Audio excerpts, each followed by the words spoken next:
tudo sobre queixa-crime na prática penal. Inclusive, nesse vídeo eu vou te mostrar um modelo prático que integra o nosso curso de prática na advocacia criminal do IDPB, inclusive com doutrina, para você ver como você vai fazer isso na prática ao elaborar uma queixa-crime. Eu sou Cristiane Dupré, advogada criminalista no Rio de Janeiro, integro o Instituto Direito Penal Brasileiro, estou na coordenação de cursos como de prática na advocacia criminal e mentora de advogados em todo o Brasil. Bem, vamos lá. Quando você atende o seu cliente, como que você sabe se você vai ter o papel ali de iniciar uma ação penal? Primeiro ponto é que, nesse caso, seu cliente ele foi vítima de um crime. E aí você precisa saber, logicamente, se esse papel de iniciar a ação penal é seu, como advogado, que tem capacidade postulatória, ou do promotor de justiça. Isso vai depender do tipo de ação penal. Então, após realizar a consulta com seu cliente, saber todos os detalhes do crime que ele sofreu, você vai entender se esse crime é de ação penal pública ou de ação penal privada. Imaginemos que o seu cliente brigou em uma reunião do condomínio, por exemplo, e ele acabou sendo ofendido, ele foi xingado, ou seja, ele foi vítima de um crime contra a honra. Os crimes contra a honra, de acordo com o artigo 145 do nosso Código Penal, são, via de regra, de ação penal privada. O que significa isso? Ficará a cargo do advogado, dentro daquele prazo decadencial, que você tem que prestar muita atenção também, é um prazo de 6 meses, a contar da data em que o ofendido soube quem é o autor do fato. Esse prazo de 6 meses é para oferecer a queixa. Gente, queixa é uma peça processual. Sabe aquela coisa que falam assim, eu vou na delegacia dar queixa? Isso não existe. Na delegacia você faz o registro de uma ocorrência. A queixa, ela é uma peça que vai iniciar a ação penal privada. Portanto, ela vai se dar em juízo, vai se protocolar a queixa-crime, independente se houve ou não uma investigação em sede policial. Se há necessidade daquela colheita de um lastro probatório mínimo para iniciar a ação penal, então sim, há uma investigação, mas caso contrário, caso já exista ali o lastro probatório mínimo para iniciar a ação penal, o advogado ele pode elaborar diretamente a queixa-crime. Esse é um primeiro ponto importantíssimo para você entender. Outra coisa, cuidado para não perder o prazo decadencial esperando a investigação terminar em sede policial. Se houve investigação, lembre-se, isso não interrompe, isso não suspende o chamado prazo decadencial. Você precisa estar muito atento a isso. 6 meses a partir do momento, a partir da data em que a vítima sabe quem foi o autor do fato, ok? Então vamos lá, queixa-crime, então, ela é a peça que vai iniciar a ação penal privada. Você fez a consulta com o teu cliente, percebeu qual foi o crime, verifica se esse crime é de ação penal pública ou de ação penal privada.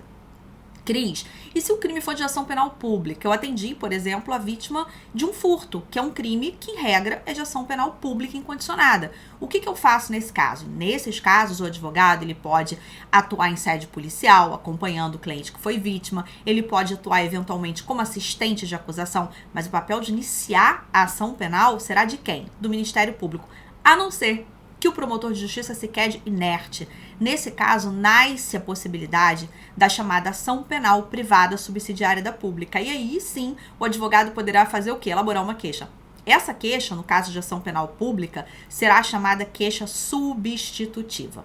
Mas, se o crime for de ação penal privada, é uma queixa-crime tradicional. Eu quero mostrar para você como é uma queixa-crime, até para que você entenda quais os cuidados que você precisa ter. Vamos lá. Vou colocar aqui na tela. Então, bom, aqui nós temos um modelinho de queixa-crime. Se você já é nosso aluno no curso de prática na advocacia criminal, dentro do conteúdo do curso, você vai encontrar um módulo que é o chamado banco de peças. Ali você vai encontrar várias peças editáveis e você vai ter um banner também no seu ambiente de aluno chamado kit de peças, já que todos que se inscrevem no acesso vitalício do curso de prática na advocacia criminal recebem de bônus um kit de peças em Visual Law com mais de 130 modelos de peças e recursos, muitos deles, inclusive, já com doutrina, com tudo quase prontinho para você realmente editar de acordo com o caso concreto e poder utilizar na prática, além de todas as aulas ao vivo que eu ministro aqui no canal, que nós já temos mais de 80 aulas. Então vamos lá, aqui nós temos um modelinho desse. Lembrando, a queixa-crime é uma peça processual, então veja que ela tem aí uma estrutura. Nesse caso aqui específico de um crime contra a honra, essa queixa-crime está sendo endereçada ao juizado especial. Por quê? Porque se nós temos crimes que têm uma pena máxima de até 2 anos, nós temos uma infração penal de menor potencial ofensivo e a competência será do juizado especial e não da vara criminal. Se nós tivéssemos aqui crime contra a honra, mas em concurso, ou com causas de aumento de pena, que fizesse com que essa pena máxima ultrapassasse os 2 anos, aí a competência já não seria do juizado especial criminal, mas sim da vara criminal. Então, nós temos primeiro que tudo o endereçamento, depois vem aquela parte do cabeçalho, perceba que ainda não há número do processo, já que a queixa-crime ela vai iniciar a ação penal privada. Então, vem a qualificação daquele que é o querelante. Quem é o querelante? O querelante é quem foi ofendido naquele fato.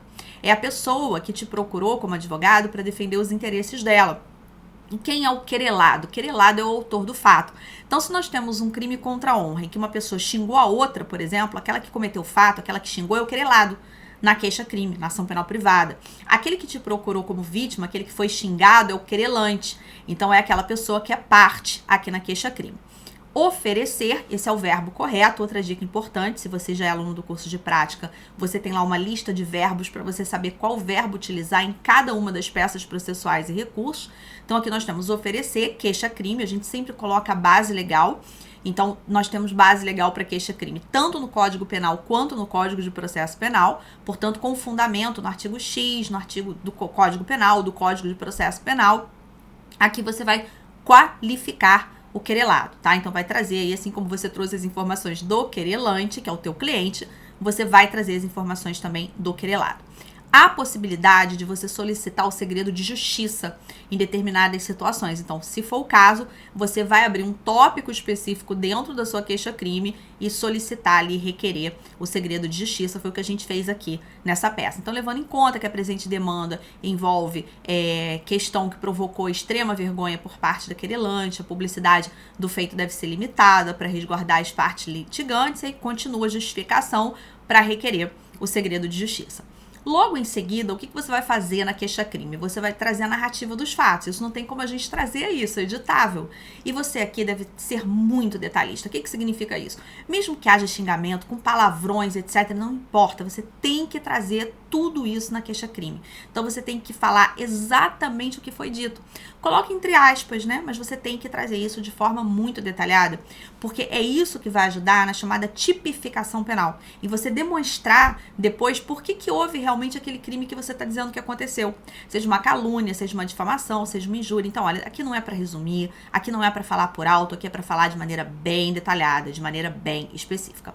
Depois que você traz os fatos, você vai trazer a parte dos fundamentos. Então, é aqui que você vai dizer qual foi o crime cometido, inclusive com o artigo. Você vai nomear aquele tipo penal e você vai efetivamente tipificar. Então, você vai dizer, por exemplo, que o crime foi de difamação, por que ele foi de difamação? No nosso caso aqui. Então, a pessoa, ela disse que a outra se prostitui todos os fins de semana em seu apartamento. Quando ela faz isso, ela está imputando um fato que não é um fato criminoso, mas é ofensivo à reputação.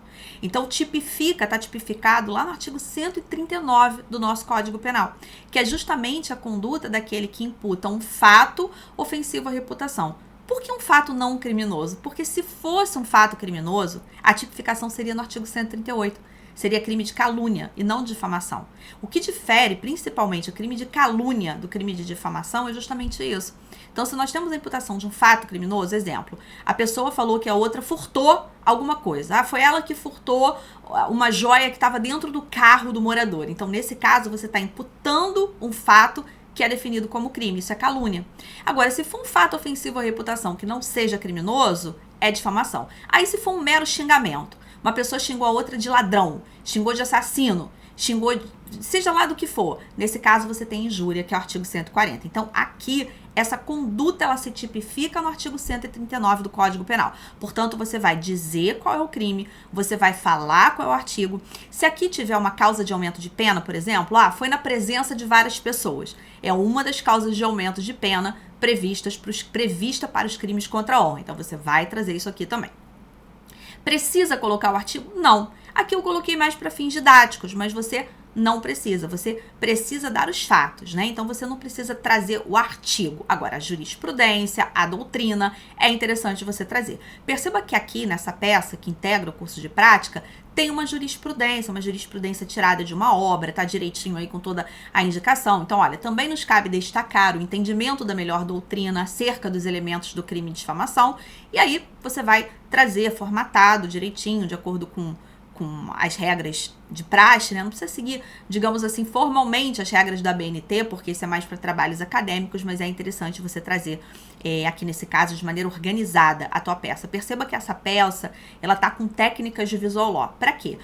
Não é para ficar bonitinho, é para facilitar a leitura, para facilitar o entendimento. Perceba que é uma peça fácil de se fazer a leitura. Todas as peças que você vai ter acesso a esse bônus do kit de peças, se você é nosso aluno do curso de prática, estão assim, tá? Com cores diversas, com espaço para você colocar a logomarca do teu escritório, e eu vou deixar para você o link abaixo desse vídeo, caso você ainda não conheça o nosso curso.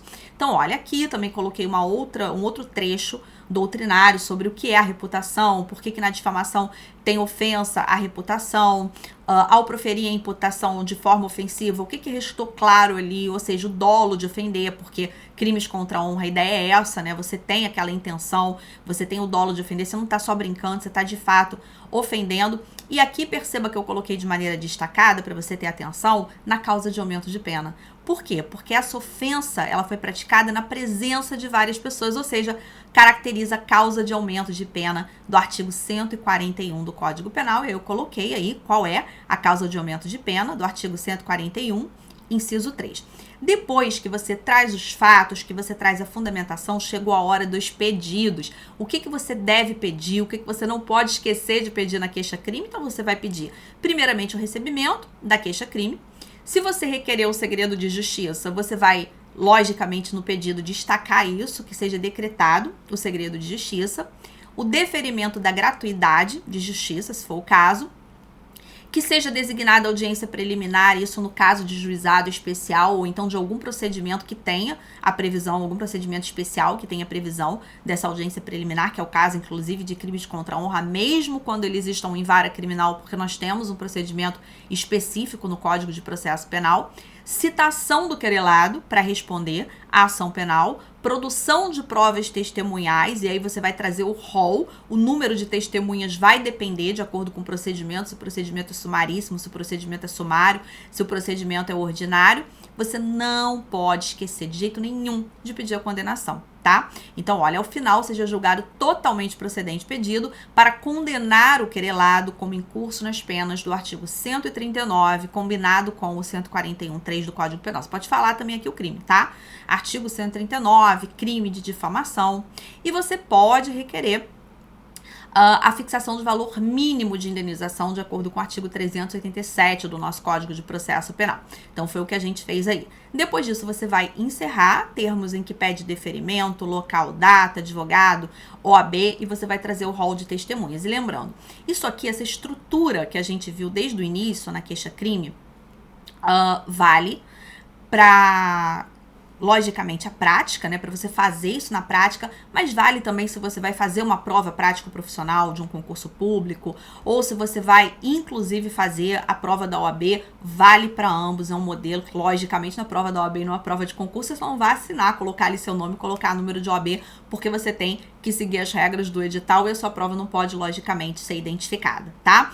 Então, para baixar esse modelinho, se você já é nosso aluno, você pode baixar no banner de kit de peças, caso você ainda não seja e queira conhecer o curso de prática na advocacia criminal com mais de 15 módulos, grupo de alunos no WhatsApp, tudo mais que você precisa para alavancar a sua advocacia, eu vou deixar o link aqui e vai aparecer na tela também. Adorei estar com você aqui nesse vídeo. Se inscreve no canal para você acompanhar todos os vídeos diários e as nossas aulas ao vivo que acontecem sempre às terças-feiras às 19 horas. Até o nosso próximo conteúdo.